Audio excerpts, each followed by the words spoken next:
Starting recording now. Great, thanks. There's Mark. Just in time, we're about to get started.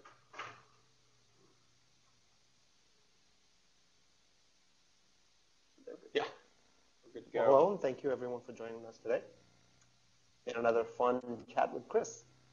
So, Chris, the first thing that I want to bring up with this talk is Gabby getting, that out of the team challenge. Very interesting. First time a girl gets asked to sit down on the bench while the men perform.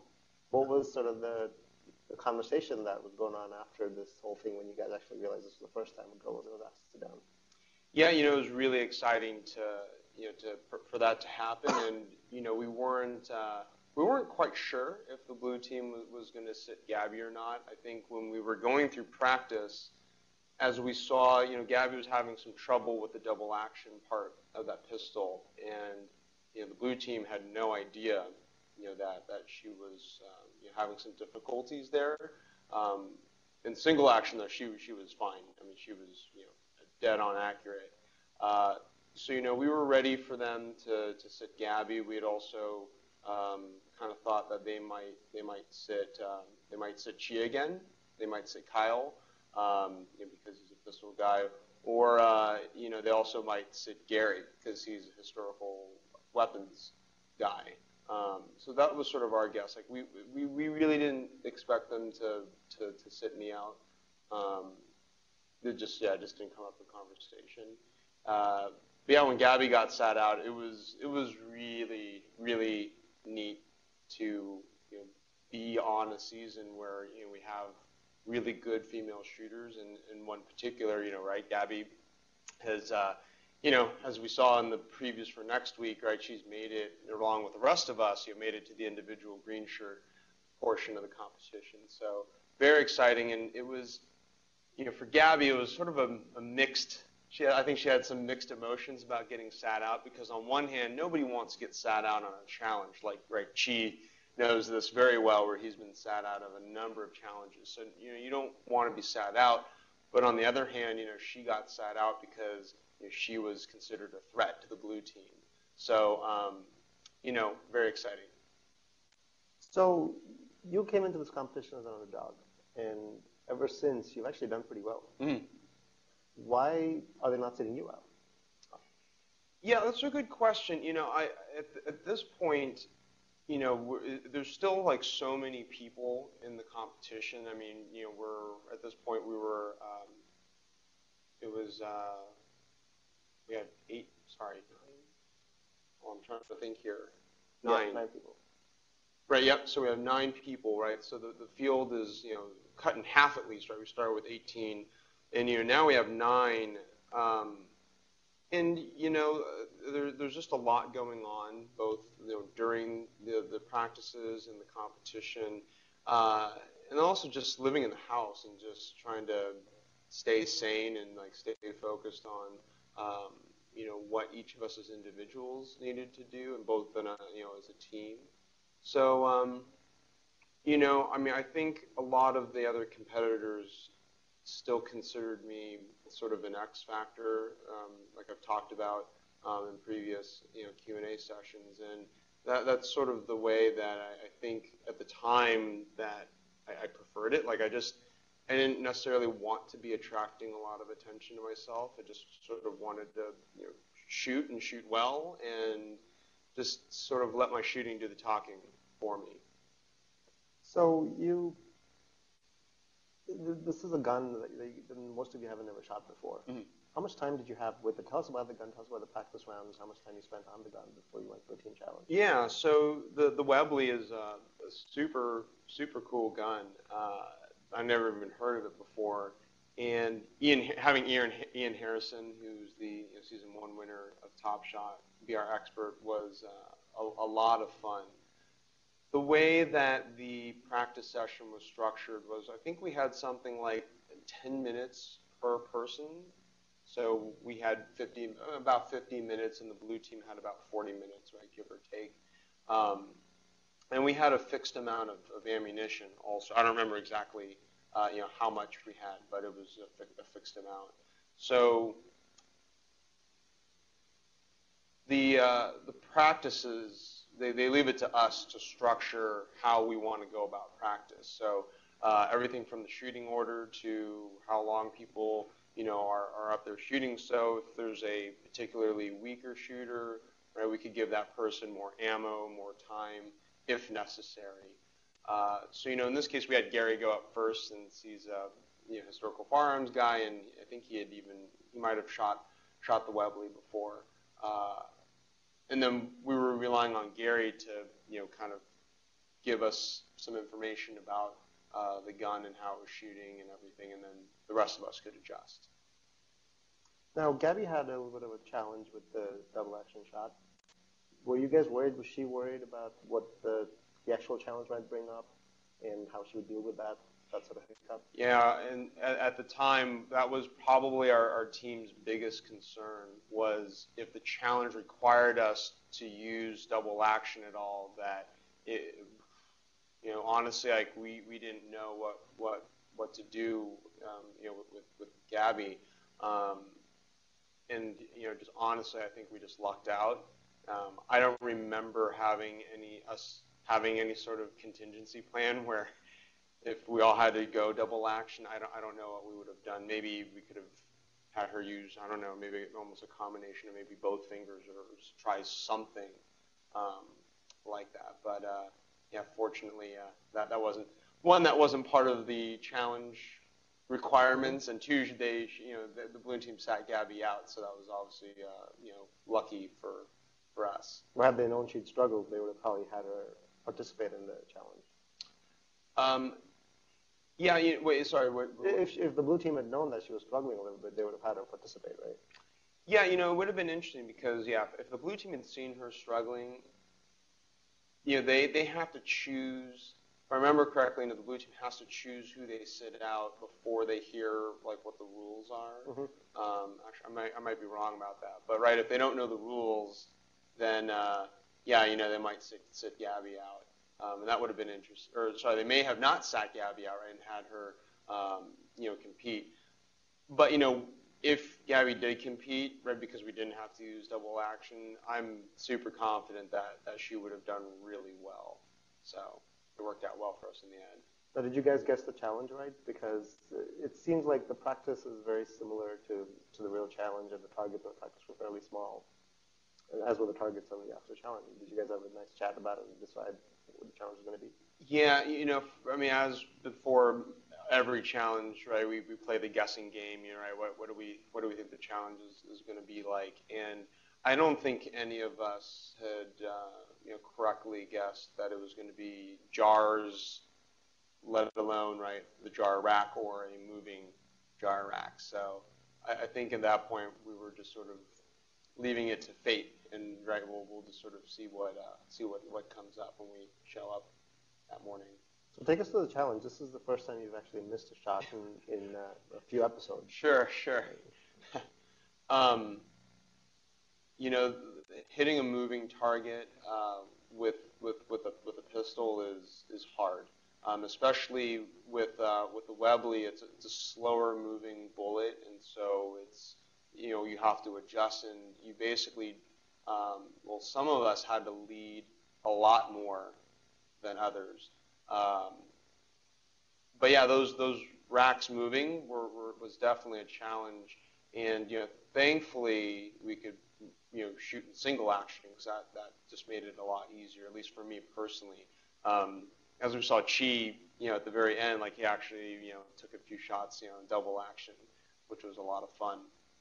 But it was just another great team effort where we knew that this was going to be, another accuracy, right, competition, and going quickly.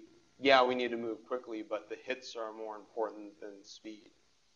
And especially, we pulled out, a small lead to start, and then, right, we just grew that lead over time, and the blue team never really, and even in the challenge, I remember sensing that the blue team just never really seemed to, right, fall into a rhythm where we felt like any sort of pressure, which was good for us. And it seemed like your team's strategy of focusing more on the accuracy kind of pay off. because we saw the blue team miss a lot of shots, spend a lot of time switching shooters, reloading the gun, and then when they tried this little go for accuracy and slow it down a little bit, they ended up in some sort of a little bit of a disagreement, thinking that William spent a lot of time waiting and wasted, in fact, time for the team. Yeah, and it's a balance, right? I mean, there's really like no right answer, right? How much time should someone spend up on the shooting platform to take 6 shots, right? And so that's where the subjectivity, comes into play. There's one thing. So one thing I wanted to point out was, as usual, the red team, we had a communication strategy that definitely, paid dividends for us. And right, that communication strategy was each of us back at the line, we were counting how many shots, the shooter was taking, right? After that 6th shot, you heard us all scream reload, right? And so just eject the shells off to the side and right, run back and the next shooter goes up. And not only that, but the red team, right? We had our own cheering section, right? And in a team environment, as all of us see here, even at work, right, or in other sporting activities that we may partake in, right? That having a cheering section and rooting each other on is a really important psychological part of teamwork and right winning. And so, after sort of we saw a little clip where I mentioned, right, it was like so neat to have a cheering section. And what was also funny is, I don't remember that clip where I was like, oh, it's so nice to have a cheering section. And I heard someone say, oh, go Chris. I'm like, yeah. Like, I don't remember doing or saying that at all, but obviously I did do that and say that. So it's fun. It's been fun to see, right, things that all of us said and did, and yeah, especially with things I don't remember saying or doing. Good. So there's parts of the episode that you've never seen before, even about yourself, which is very interesting to know. Yeah, and a question that I get often is, do any of us get to see the cast members? Do we get to see the episodes before they air? And the answer is no. So when it airs, like, I get to see it for the first time along with everyone else, which is a big part of the fun for me. Yes, I know, at a high level what's going to happen, but I don't necessarily know all the details, and that's pretty much the same for all the cast members, since no single person saw everything that happened. Well, anyway, so good work on that challenge. You guys won. It was obviously a great feeling, I'm sure, on the team. Let's talk a little bit about the sort of the dynamics in the house. Sure. I'm very curious about your cooking arrangements there. How do you feed yourself? Is there a chef that comes in and prepares meals for you? No. So there's no chef to make us meals, unfortunately. That would have been really nice. Basically, the arrangement was, we had a good-sized kitchen. There's a big island in the middle, so you can do all your chopping and dicing and food preparation on the island.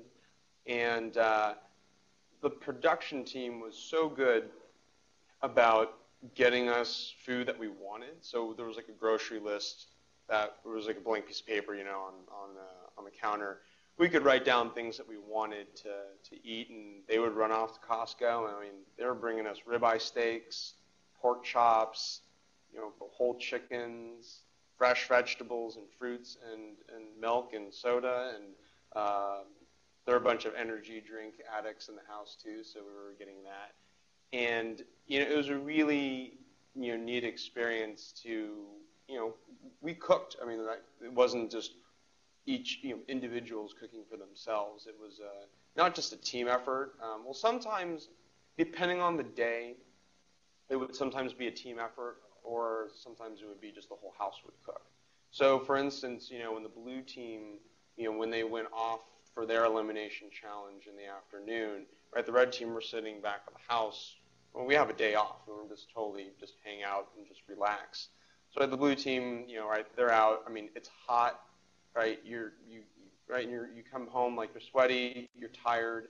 and exhausted. And so, we cook dinner, and the blue team, they come home, and dinner is ready. So, right, and it was a very mutual thing, right? When the red team, we were out at elimination, right? The blue team did the same thing. So there was a really strong sense of camaraderie, not just amongst, I think we've really seen it amongst the red team, but, there definitely were times where both the red team and the blue team, as just as a cast in as a house, it was a really, really great experience. So Greg has been sort of a polarizing character on the show. At least in the early episodes, he was very opinionated, sort of aggressive about his thoughts. And he seems to have mellowed down a lot. His shooting has picked up. He's obviously making a lot more shots. And he seems like a nicer guy. Was that a change that you saw in him as a person, or is it just on camera? Yeah, Greg, so he's a really nice guy. He definitely has kind of a more abrasive side of him. Definitely not afraid to tell you what he thinks and put his opinions out there. But yeah, to a certain extent, I think, right, in real time, we're about a month into the competition. And so, he's gotten to know all of us better and vice versa. And, I think he's been, he's found a groove shooting-wise also. And so I think, he definitely is, kind of come around a lot, right, both as a team player, but then also as an individual performer. I mean, coming back from his third elimination challenge, I mean, that's just incredible. I mean, there's so much pressure that's put on individuals in these elimination challenges, and the fact that he's been able to do it 3 times and he's $6,000 richer, is super impressive. And after Greg came back, right from that elimination, I don't know what the other cast members thought, but in my mind, I saw, LJ as a clear threat.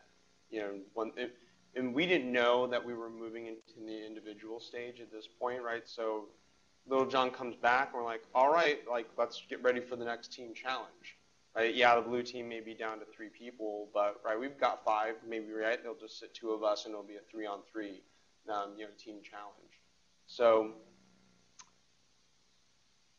I was definitely, kind of keyed in on the fact that, hey, Greg is a competitor. Like, he's come back. He may not be going anywhere, anytime soon type thing. The blue team's always been talking about sending the worst shooters to elimination. But it seems like they got that all wrong this time, because the person who missed the most shots was Augie, and he said he did the best, and he didn't go to elimination. Or what was going on there?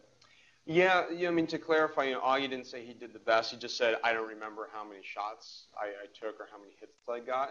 And that's what I thought was really interesting about this part of the episode, which is, when these challenges, when the team challenge ends, we don't have the compliance team come up to us and say, oh, right, here's how many shots, you took, and here's how many hits you had. There's no information given to us. So it's all based on our memories, or I don't think anyone was purposefully lying, but if they wanted to, they could, and there wouldn't necessarily be anyone to say otherwise. It could turn into just a he said, she said type game. So yeah, I had in the moment, I had no idea how many hits anyone on the blue team had. Because on the red side, we're just focused on what we're doing. I mean, yeah, we would look over to the left and see how well the blue team was doing, but we were just looking at their rack. We weren't watching individuals shoot. So, yeah, it was very interesting for me to see that, yeah, the blue team, they basically flipped it, right? Their worst shooters avoided elimination, and their best shooters went. And, it wasn't very clear whether the blue team had settled on going performance-based, right, with this elimination vote. It seemed like, right, some of them wanted to, like Augie, kind of, still sticking to his guns. Little John seems to have come around also, and he seemed to be promoting a performance-based, vote as well. Were you surprised by the choices?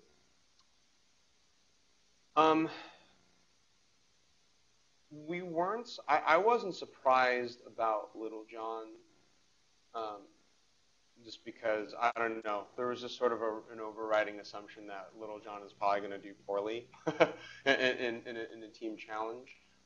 We didn't think. We didn't. At least I didn't think Will was going to go either, just because I know he's typically a good pistol shooter. And yeah, so I guess between Terry and Augie. Yeah, I mean, I guess I wasn't super surprised that Terry was picked. Um, so yeah. So Little John comes back, and you mentioned earlier that he thought of him as a little bit of a threat. But what was sort of the immediate conversation that people had right there with him? Without even thinking, right when you see him walk in, this is the third time he's done this. What did you say to him? What did anyone else say to him on the team? I think when anybody came back from the house, it was very much congratulations, and then we just usually immediately launch into what was the challenge, because we know what the weapon was, because they would go to practice in the morning, and then they would come back. So we know what the weapon is, but right, we want to know what the challenge was. And when they told us it was the Mad Minute, not all of us knew what that was. So they were explaining what the challenge was to us, and it sounded really exciting. And we kind of had we had kind of expected Terry to do well, mostly because he's a Brit and these are all British weapons, and then of course he's going up against Little John, right? Little John has his problem with his nerves, but as we saw, Terry admitted during his interviews that he doesn't have a lot of familiarity with either the Lee Enfield rifle or the Webley pistol. So him being British, right, it was kind of a silly assumption for us to make that he had any sort of advantage. So the point of this Mad Minute challenge was to shoot as many rounds as you can and get as many as you can on the target. Mm-hmm. Turns out they both hit the target 6 times, but the person who shot the fewer rounds won. What's going on there? Doesn't make sense. Yeah, I think this is one part that I think they may have they should have changed, because that's sort of the standard rule, like Colby said, right? As we always do on Top Shot, right? We settle this by whoever shoots the fewest rounds, but it went counter to the point of the challenge, which was sending more rounds downrange. So I think there's arguments to be made for both sides. Yeah, I think it's an interesting point to bring up, and they could have definitely turned it around. So you mentioned earlier that you're now going on to the Green Shirt Challenge, but obviously that hasn't happened yet, not on the show at least. Is there, is the red team now feeling really good that they have 5 shooters, 5 shooters against 3, and Terry, who was a fairly strong competitor, is now out? So in the moment and in real time, right, we're prepping for the next team challenge, and we feel like we have a really strong core of 5 shooters, and so it doesn't matter which 2 of us they sit out. We were really confident that we're going to make it to the green shirt phase. We did talk about that we're getting close, right? And there's 8 of us left, and historically in past episodes of Top Shot, I think it's been anywhere between like 6 and 9 people left, which is when they flip to the green shirt phase. So we knew we were kind of in that hot zone, if you will. So it's a mix of excitement, but we also don't want to psych ourselves out, or we don't want to be distracted either by thinking too much about the individual part of the competition until it actually happens. Now, are you at all at this point thinking about the individual challenge and how you might want to remove some of the stronger competitors even in your team so that you can eventually win the show and the challenge itself? A little bit, as I mentioned, I kind of keyed in on Little John as someone that, I kind of need to be careful, in terms of, I consider him a threat. And then definitely, Kyle, and Gabby have, definitely, proven themselves to be really strong competitors. And Chi, even though we haven't seen Chi shoot a ton, I mean, in practice, I mean, the guy was killing it. So, I also kind of consider, was keeping, kind of keeping an eye on Chi as well. And then with Augie and with Will, I still kind of didn't know what to think about Augie at this point. Yeah, I don't know. I mean, he and I, like, we talked, pretty often in the house. But in terms of performance, like, I don't know, it's sort of, and I mean, I know he was a, former federal air marshal, and he was in the Marines. And I know just sort of generically he's a good shooter, but more, beyond that, I wasn't quite sure.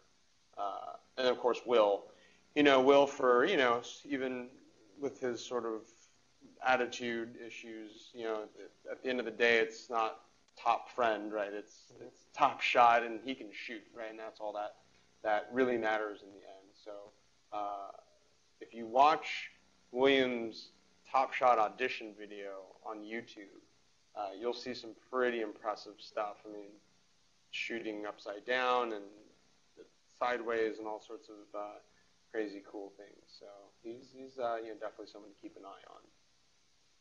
Let's open up to the guests in this room, see if they have any questions for you. You got a microphone.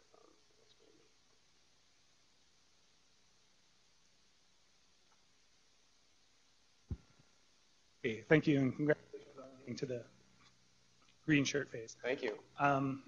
When you guys were shooting the Webley, was it getting hot as it was going through the challenge?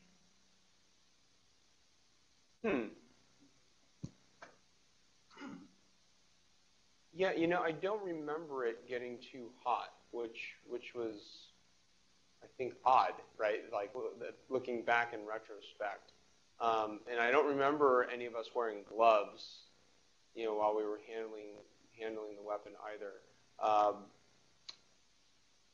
Yeah, I think, the thing that probably kept the gun cool was the fact that we weren't shooting super fast, right? I mean, in between shots, I mean, you shoot and then you have to reacquire. Once you reacquire, I mean, you're still tracking, or some people were ambushing. But I think there was, more time in between shots. And then when you cracked open the pistol to eject the rounds, the gun's sitting there for a good, I don't know, probably 10, 15, 20 seconds while the next shooter's reloading. So there's some, good amount of cool down time.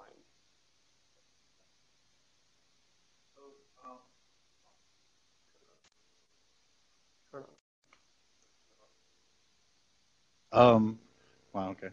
So, Will kind of, I don't know, showed more of his true colors this episode.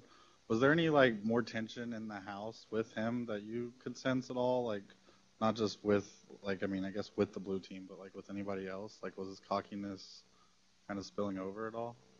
Yeah, and that's a really, really good question. So, as I mentioned in, the previous Q&A, at that point in real time, the red team, we weren't aware of sort of William's attitude issues, and so a lot of us on the red team were rooting for William.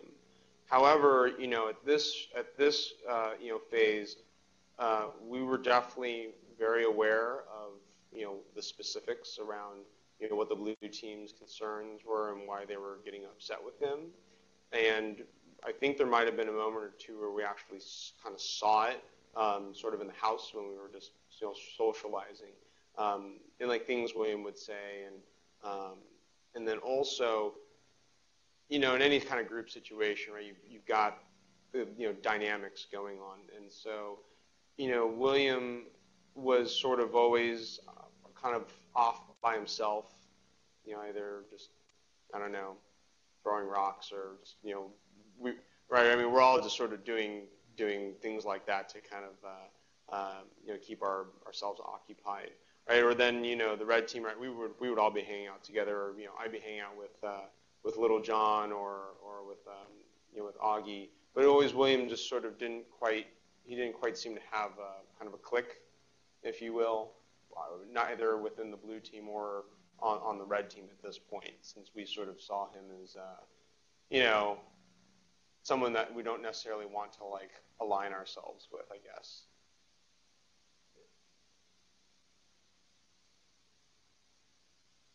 Speak up some of these online questions. All right.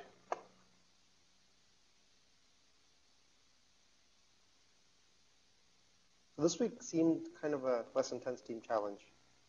While the targets were moving, it seemed like real anticlimactic to the other challenges, which were either more dramatic or more challenging. Did you feel that way when you watched it, or even when you were in it? Yeah, I think there was a little bit of a difference for me. Like, when we were actually doing the challenge, yes, it was very exciting. I think we were just honestly excited to be doing almost anything. I think partially because we spend so much downtime and we all just want to shoot something, that once that moment of actually getting to shoot something comes, we're like, all right, we get to shoot something. Or, you know, I don't know, I almost don't care what it is, but we're going to get to shoot. And of course, you know, who doesn't love, you know, blowing up like glass jars with all sorts of like, you know, goopy, you know, cool looking liquid and stuff. So, right, in the moment it was a lot of fun. You know, kind of watching it though on Tuesday. Yeah, I mean, I think the tough part that you know Top Shot, the challenge I think Top Shot has is right to continue making challenges interesting. I think maybe, you know, part of what maybe made Tuesday less exciting is that it just wasn't very close either. I mean, the red team, we just sort of pulled away and there wasn't any sort of back and forth. I think the movement did add kind of a nice visual element, and of course, you know, seeing slow motion, all the slow motion stuff, you know, still really, really great. I think it'll be interesting though to see, well, you know, if there's a, you know, season 5, like, will they keep the rack, you know, the jar rack challenge, or maybe they'll change it to something different. But it was a lot of fun, and I think, you know, I think it also depends on whether you have seen Top Shot through all 4 seasons or whether this is your first time seeing it. And I think for a lot of my friends, it's their first season. Like you know, they didn't watch Top Shot before, and the only reason that they're watching it is because, right, they want, you know, they're my friends and they want us to, you know, or they're colleagues of ours and they want to support me. So yeah, I think that's sort of another lens to, you know, kind of address that question. Is Top Shot Dad related to Top Shot Mom? I believe Top Shot Dad is related to Top Shot Mom. So you mentioned energy drink addicts of the house. Terry often seems very excited and almost wired. Was he one of the addicts? Were there others? Or did people have any surprising habits that you saw and were a little amused by? Or Huh. That's an interesting question. So, you know, on Terry, yeah, I mean, he's very animated, really funny guy. And so, you know, I think the way he's, you know, being portrayed on screen is very much true to, you know, his you know, sort of heart and soul of who he is. Very lighthearted, very funny guy, also nice guy, also very deadly. There was one afternoon where he was teaching Gabby how to both spar, and then also he teaches self-defense primarily for women. So he was giving an impromptu lesson, and this lasted about an hour and a half. I remember exactly when this was. This was the morning of my elimination challenge with Tim. And I remember this because, like, I was just, like, nervous, and it was fun to watch them, you know, go at it in the you know, in the backyard. But at the same time, I'm like, okay, like, I need to focus on, right, the challenge coming up, you know, this afternoon. But so that was fun to watch. Terry had a habit of he was really good about keeping his journal up to date, and so almost every day, you know, he would take some time to you know, write in his journal. He usually did it at the dining room table. In contrast to others of us, like myself, like I might go like 2 or 3 days without writing anything, but then I'll sit down and do, you know, 2 to 3 days worth of journal entries in one sitting type thing. Some other habits. So Augie, Augie, he's pretty quiet in general, but once you get him going on sort of the storytelling pieces, I mean, the guy's hysterical. I mean, he just had so many funny jokes, and and of course, like, not just him, but like for a lot of the jokes in the house, like a lot of them are just like crude humor, and so that was kind of fun for me because I don't know, I haven't been around that kind of environment for such a long time. I was in a fraternity in undergrad, so in that environment, definitely was used to a lot of like crude jokes and comments and such. So it was kind of a fun, to be around people who are just very down to earth, salt of the earth, type people. I think if there was anyone else that had some habit. So I think I may have talked about this weeks ago, but Kyle. So the guy, he's 50 years old. He is in just like tip-top shape. He'd wake up. So it was me, Kyle, Iggy, and Keith. Like, we were in a four-man bunk, and Kyle would wake up every single morning around 5 o'clock. And we don't have to be up until like 7:30 at the latest. I mean, I was always up as late as I could. But Kyle would wake up at like 5 a.m. and he'd be doing push-ups and all sorts of calisthenics and running and sit-ups, and it was just so impressive that his discipline forward to his workout routine and just staying in shape was really impressive. So when do you do those interviews that they show up on the show on TV? Is it right after challenges, or at the end of the day? And do the producers ask you questions, or is it something that you just talk about and then they pick the right segments out of it? So yeah, after all those like interviews, they're back at the house, and there's sort of a hill sort of in the backyard area. So producers will pull us out one by one, and it's mostly, I mean, it's a little bit of a mix of the producers asking us questions, and most of the time it would be like, walk us, almost very similar to what we do here in the Q&A. It's like, walk me through what you thought when you saw this weapon or the challenge. But then if we wanted to say whatever we wanted to say, that was also an option. What I was really impressed about sort of behind the scenes here was the producers, they didn't really ask a lot of like leading questions, and they didn't plant like information bombs. So things that I told, the producer interviewing me, it was almost like this was a confidential conversation. And so, if, let's say I had a problem with someone, which I didn't, but let's say, I don't like so-and-so. That producer wouldn't go to so-and-so and say, hey, Chris has a problem with you, and, why don't you confront Chris about what he told me, the producer, right back up on the hill. So I was really happy that all the comments that that we're all seeing, they're all very organic, and unlike other reality shows. So I went to UCLA for college and was around Hollywood and had a number of other friends who went on other reality shows. Some of them were like the dating shows, or some blind dates and all that kind of stuff, and that I heard all sorts of stories about producer would kind of whisper in one person's ear, hey, here's something that you don't know about your date. Why don't you ask this question? And they would phrase it in a way where the other person may not.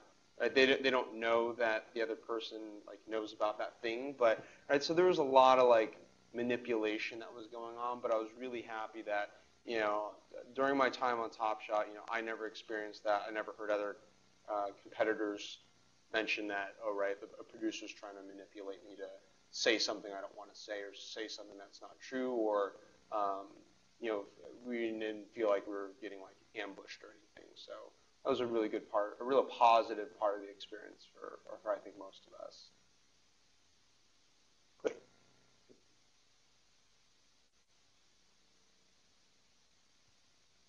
So while Little John was out, did anyone think of making a bandana joke?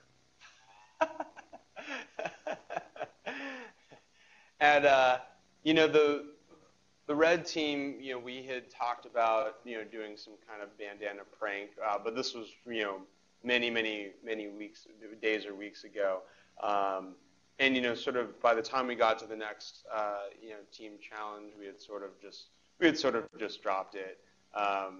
And so at this point, after he came back from elimination, I don't remember us talking about any sort of bandana jokes, but I got to tell you, if you go onto Facebook, on Top Shot's history's Top Shot page on Facebook, there's still some pretty funny bandana comments, and a fan actually wrote a funny bandana comment on my Top Shot Facebook page. So even though we're not seeing many bandana references on air, it's still very much alive on social networks. So I just found out my idiot brother applied for Real World, and he actually got invited back for an audition. No way! That's so Have any cool. advice for him? Huh. I think, my advice would be for him to really think about, what parts of his personality or what parts about him he thinks are interesting, or maybe he can ask his friends, right, or family, right, what things, right, friends and family think that are interesting, right? Because sometimes it's easier to have somebody else, right, kind of critique you versus doing a, self-reflective, approach. And whatever comes out of that conversation, to basically really flat, almost exaggerate what those pieces are, right? So if he's really funny, or if he's funny, then be really funny, in like his audition or when he's talking. Or if even on the other side, if he's very reserved, right? Be reserved. I guess the main point is sort of a very high level. He needs to think about what kind of persona, right, does he want to be portrayed as on the show, right? So for me right now, I'm the IT guy, right? Very simple. It's very what's the word I'm looking for? Very non-threatening, right? And especially in a competitive situation. I've been talking over the past few weeks about wanting to kind of create this underdog persona for myself, and being a self-taught shooter, right, making sure that all the other competitors know that, right, I'm self-taught, not in the military, not in law enforcement, I don't actually have a very long and storied shooting background. These are the things.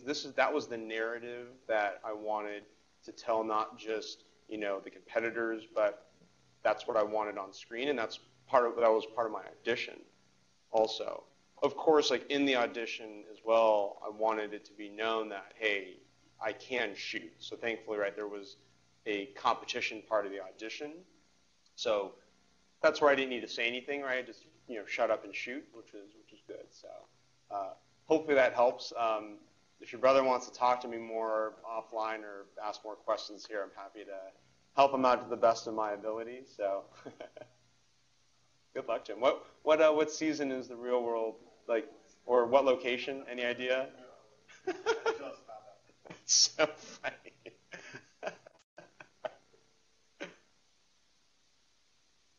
All right. Thank you, Chris. Thank you, everyone. All right. Thanks for coming.